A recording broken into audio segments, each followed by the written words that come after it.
Hi there, privacy fans. My name is Mark Barabas, your data protection pal, and here we have again a fortnightly update on data protection and cybersecurity. And on to our very first article, which is very important. It comes all the way from Thailand, where it talks again about the PDPA in Thailand, which is going to be implemented next year in 2021. Because of COVID-19, they postponed the implementation or enforcement of PDPA in Thailand for a year. And you know, this article has one astounding information that 132 out of 194 countries have actually implemented data protection and privacy laws. I was like, wow, astounded. So many countries already have data privacy laws.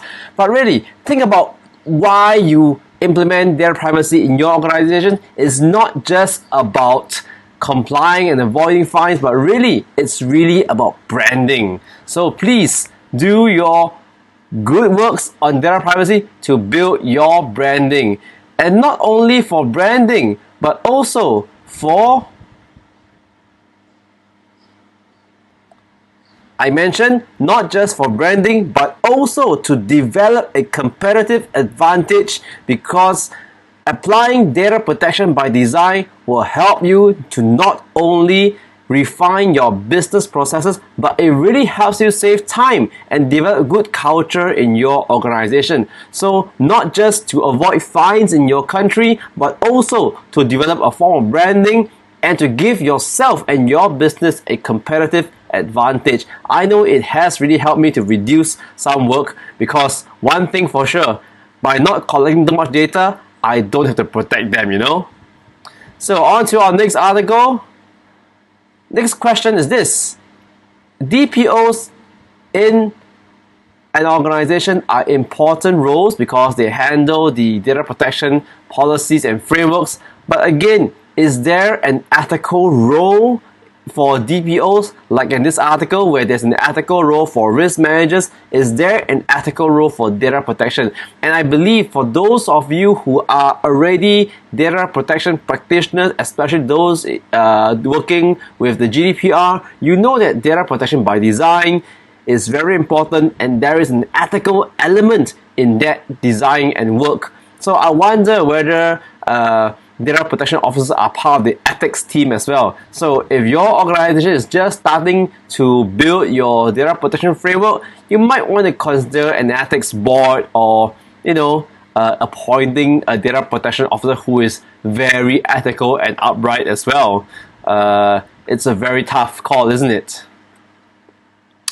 So back to Singapore, and for those of you who do not already know, the Singapore government has passed an amendment on the PDPA to further enforce the PDPA, as well as to spur innovation. And being a small country like ours in Singapore, I really want to figure out and think what kind of innovation we can develop in here. Maybe automatic DPIAs, auto buzz when people send out emails containing ID numbers. Oh, there is already software, by the way, that actually stop the email from going out if it contains alphabet, 7 digits, and alphabet, because it might seem like a national ID number. So I guess I'm looking forward to more innovation, and I myself secretly telling you that I am also developing a sort of a board game to actually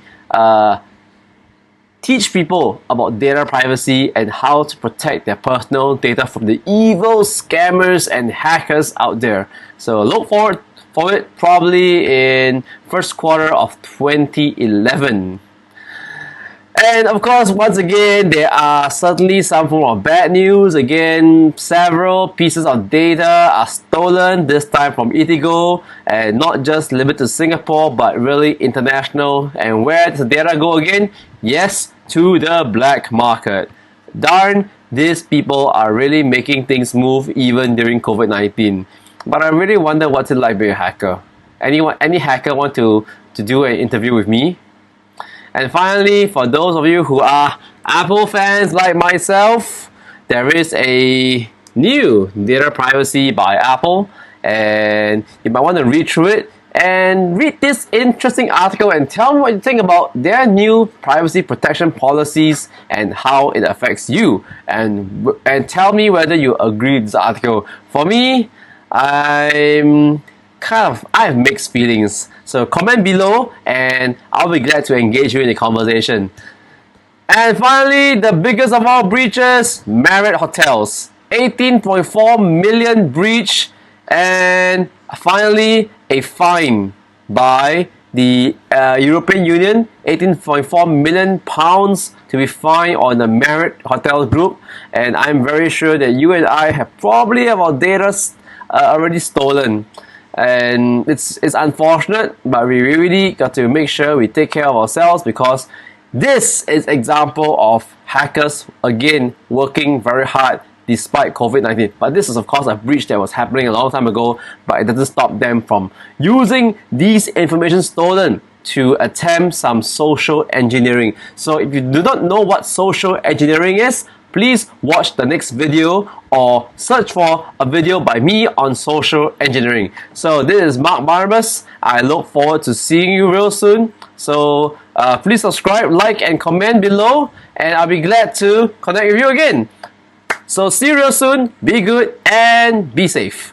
Say that so long and bye bye.